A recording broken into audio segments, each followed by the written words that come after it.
Double timing মানে কি? Double timing মানে হচ্ছে একই সাথে দুজনের সাথে ডেট করা।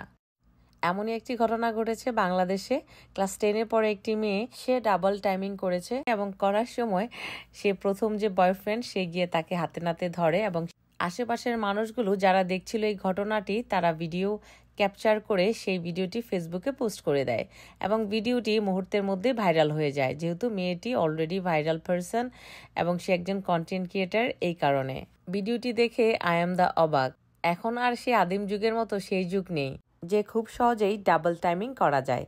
এই যুগে এসে ডাবল টাইমিং করা যায় না, কারণ সবার হাতে হাতেই ফোন থাকে। কে কোন দিক দিয়ে ভিডিও করে ভাইরাল করে দিবে কেউ জানে না। সো এই কারণে আমি বলবো যেসব আপুরা এবং ভাইয়ারা ডাবল টাইমিং থেকে খুবই সাবধান থাকবেন এবং এই কাজ থেকে বিরত থাকবেন, কারণ যদি এই ডাবল টাইমিং এর কাজ করেন তাহলে দেখা যায় আপনি কিছুতেই রেহাই পাবেন না। আপনি আজকে হোক কালকে হোক যে কোনো সময়ই ধরা খাবেনই এবং পাবলিকের কাছেও খাবেন, আপনার বয়ফ্রেন্ডের কাছেও খাবেন এবং এইরকমভাবে আপনার ভিডিওগুলো ভাইরাল হবে এবং সেই ক্ষেত্রে কিন্তু আপনার বাকিটা জীবন খুবই কষ্টে কাটবে। আর যারা কন্টেন্ট ক্রিয়েটার আপুরা রয়েছেন তাদের লাইফ খুবই প্রাইভেট রাখা উচিত। আপনি একজন কন্টেন্ট ক্রিয়েটার, তাই নিজেকে সেলিব্রিটি মনে করুন। সেলিব্রিটিরা যেভাবে চলাফেরা করে আপনার কিন্তু ঠিক ওইভাবেই চলাফেরা করতে হবে। সেলিব্রিটিরা কিন্তু রেস্টুরেন্টে গিয়ে চা খায় না, যে কোনো দোকানে বসে বসে আড্ডা দেয় না, কারণ তাদের লাইফ থাকে খুবই প্রাইভেট। সো আপনার লাইফও প্রাইভেট রাখতে হবে যদি আপনি একজন কন্টেন্ট ক্রিয়েটার হয়ে যান, আর নয়তো যে কেউই ভাইরাল করে দিবে।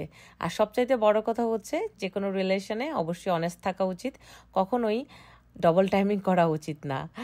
একটা মানুষের মন একটা এবং ভালোবাসার মানুষও একটাই হওয়া উচিত।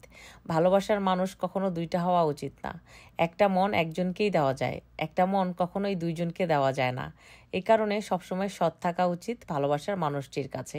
ভালোবাসার মানুষটি যাতে গর্ব করে বলতে পারে যে না, আমার ভালোবাসার মানুষটি শুধুমাত্র আমার, আমি ছাড়া অন্য কারোর সাথেই সে কথা বলে না বা সে ডবল টাইমিং করে না।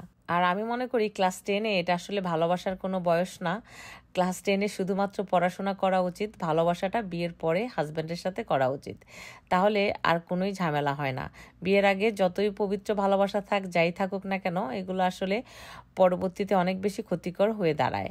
এই কারণে আমি বলবো ক্লাস 10-এ থাকা অবস্থায়, স্কুলে কলেজে এবং ইউনিভার্সিটিতে থাকা অবস্থায় শুধুমাত্র পড়াশোনার দিকেই ফোকাস দেওয়া উচিত এবং গ্র্যাজুয়েশন কমপ্লিট করার পরে বাবা মার পছন্দে এবং নিজেরও পছন্দ হতে হবে। বাবা মা কিন্তু বিয়ে ঠিক করার আগে আপনাকে ঠিকই জিজ্ঞেস করবে যে পাত্র আপনার পছন্দ হয়েছে কিনা। তো আপনার যদি পছন্দ হয় সেক্ষেত্রে আপনার বাবা মাকে বলবেন যে হ্যাঁ আমার পছন্দ হয়েছে। তারপরে বাবা মার পছন্দে যদি বিয়ে করেন, আমি মনে করি বাকিটা জীবন সুখে শান্তিতে কাটাতে পারবেন। তবে এই মেয়েটির ঘটনা থেকে আমরা অনেক কিছু শিখতে পারলাম যে আসলে সৎ থাকা উচিত। অসৎ থাকলে কখনোই সেটা ঢেকে রাখা সম্ভব না, একদিন না একদিন সবার সামনে বেরিয়ে আসবে। সবাই ভালো থাকবেন, সুস্থ থাকবেন। এই হচ্ছে আজকের ভিডিও। আল্লাহ হাফেজ।